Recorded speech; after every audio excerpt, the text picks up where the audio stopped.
Hello friends, आज मैं explain करने वाला हूँ लूसीफर टीवी सीरीज एपिसोड 2 को।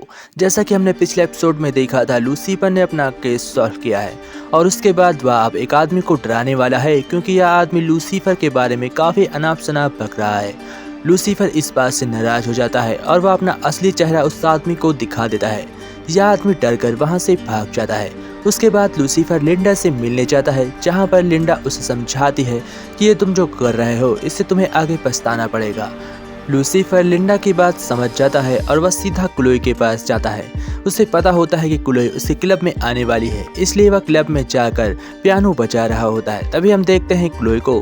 क्लोई लूसीफर से यह पता लगाने आई है कि लूसीफर इमॉर्टल है या नहीं, इसलिए वह उसकी जांच करने के लिए उसके काफ़ी करीब जाती है। उसकी पूरी पर्सनालिटी को चेक करती है और उसे पता चलता है कि इसके पर्सनालिटी पर कोई भी जैकेट नहीं है जिससे कि गोलियां इसे न लगें। तब यह देखकर क्लोई को काफ़ी हैरानी होती है, इसलिए वह अपने दोस्तों को कॉल करती है और लूसीफर के बारे में डिटेल्स कलेक्ट करने के लिए बोलती है। तभी क्लोई को एक कॉल आती है जो डैन की होती है और अब क्लोई को एक और केस मिलने वाला था। यह केस एक फोटोग्राफर का होता है जिसने क्लोई की ज़िंदगी पहले ही खराब कर चुकी होती है। इस वजह से क्लोई इस केस को लेना काफ़ी पसंद करेगी। इधर हम देखते हैं कि फोटोग्राफर से किसी को मिलने की इजाज़त नहीं होती है, लेकिन लूसीफर क्लोई को ले जाकर उस फोटोग्राफर से मिलता है और उससे बातें करता है। इस वजह से डैन काफ़ी नाराज हो जाता है। वह क्लोई और लूसीफर से कहता है कि तुम इससे बात नहीं कर सकते, और यह कहकर वहाँ से निकल जाता है। फिर हम देखते हैं लूसीफर को, जो क्लोई को समझा रहा होता है कि उसने कुछ नहीं किया है, यानी कि वह फोटोग्राफर की बात कर रहा होता है। फिर लूसीफर अपने घर लौट जाता है, जहां पर मिलने उसका भाई एमाडेल आता है। एमाडेल के आते ही समय काफ़ी रुक जाता है ताकि कोई भी उनकी वार्तालाप को देख ना सके। लूसीफर एमाडेल को साफ साफ इनकार कर देता है वापस हिल जाने से और उससे कहता है अगर तुम यहाँ रहना चाहो तो तुम भी रह सकते हो।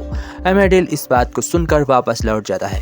फिर हम देखते हैं क्लोई को। क्लोई के घर पर लूसीफर अचानक टपक पड़ता है, जिसे देखकर क्लोई काफ़ी गुस्सा होती है, लेकिन क्लोई की बेटी काफ़ी लूसीफर को पसंद करती है, इसलिए उसके भी काफ़ी अच्छा लगता है।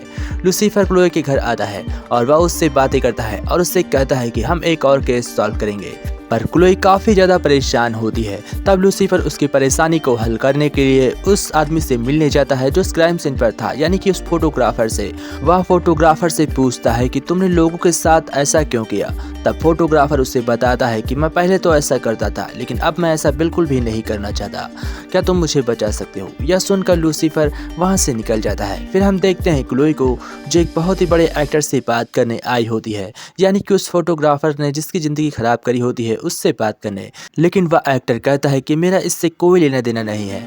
फिर हम देखते हैं मेज को, यानी कि मैजी क्वीन।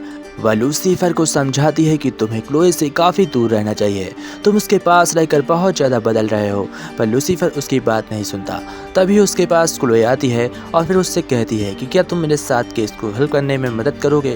लूसीफर हाँ कर देता है और फिर वो दोनों जाकर एक बड़े एक्टर के पास रुकते हैं। वहाँ वो एक और फोटोग्राफर का इंतजार कर रहे होते हैं, लेकिन जैसे ही वह फोटोग्राफर लूसीफर और क्लोई को देखता है वह वहाँ से भाग निकलता है।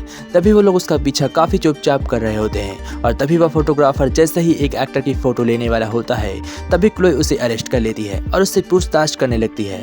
पर वह फोटोग्राफर कहता है कि तुम ऐसा नहीं कर सकती, किसी की फोटो लेना गैर कानूनी नहीं है। इस वजह से क्लोई को उसे छोड़ना पड़ता है। लेकिन बहुत ज़्यादा तहकीकात करने के बाद क्लोई को आखिर में उस फोटोग्राफर के पास कई ऐसी फ़ोटोज़ मिलती हैं जिससे यह साबित हो रहा था कि उसने कई लोगों को मारा है।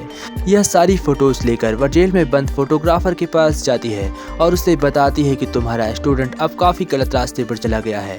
यह सुनकर उस फोटोग्राफर को बहुत बुरा लगता है। वह उस फोटोग्राफर के बारे में सारी सच्चाई बता देता है जो उसके स्टूडेंट ने किया होता है। इस वजह से पुलिस अब उस फोटोग्राफर को ढूंढ रही होती है जो क्लोई के हाथ से निकल गया था, लेकिन मैजी क्वीन उस फोटोग्राफर को पकड़कर वहां पर ले आती है जहां पर लूसीफर पुराने क्राइम सीन वाले फोटोग्राफर को लेकर गया था। अब दोनों के आमने सामने एक एक गन रखी होती है।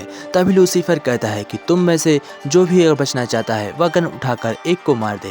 यह सुनकर यंग फोटोग्राफर गन उठाता है और वह फोटोग्राफर को शूट करता है, लेकिन तभी वहां पर क्लोई आ जाती है और यंग फोटोग्राफर के हाथ में जो बंदूक होती है उसमें गोली नहीं होती है। यह देखकर ओल्ड फोटोग्राफर भी गन उठाता है और वो भी गोली चला देता है। तभी लूसीफर एमेडियल को याद करता है। जैसे ही एमेडियल वहाँ पर आता है तो समय रुक जाता है। लूसीफर उस गन से निकली गोली को उठाकर अपने जेब में रख लेता है, जिससे कि यंग फोटोग्राफर की डेथ नहीं होती। और क्लोए काफी हैरान होती है क्योंकि लूसीफर अपनी पोजीशन चेंज कर लेता है सिर्फ उसके पलक झपकते ही। फिर वहाँ पर सब कुछ सही हो जाता है। पुलिस आकर सभी को अरेस्ट कर लेती है।